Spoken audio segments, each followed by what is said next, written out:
write 50. Then he said to another, How much do you owe? He said, 100 measures of wheat. He said to him, Take your bill and write down 80. The master commended the dishonest manager for his shrewdness. For the sons of this world are more shrewd in dealing with their own generation than the sons of light.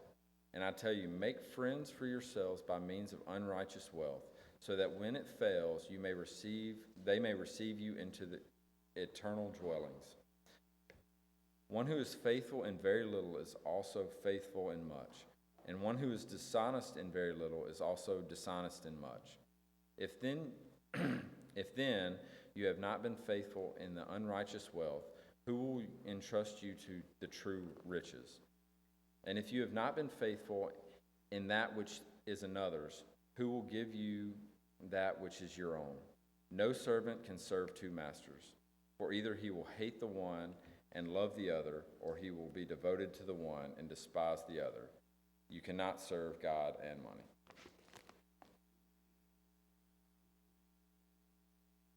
Amen. Thank you, Bradley.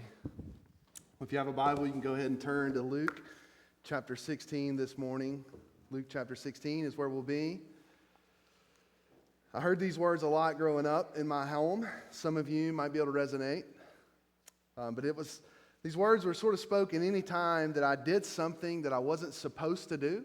If I wanted to sort of live by my own rules, have my own authority in life, do whatever I wanted to do. If I knew that there was a rule that I wanted to break, but I wasn't able to break it, I would usually have a conversation with my parents. Hey, Mom and Dad, I want to do this. They would say, quickly most of the time, no. That you're not going to live that way. And then they would say something like this, and this is the word. My roof, my rules. See, you can repeat it. We all grew up in that house, I feel like. My roof, my rules. As long as you live under my roof, as long as I'm paying for everything you got, you're going to live by my rules, is what my parents meant by that, right?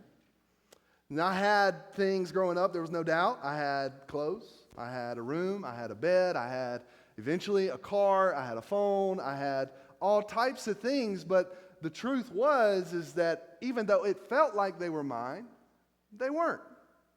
They were my parents, and they gave them to me.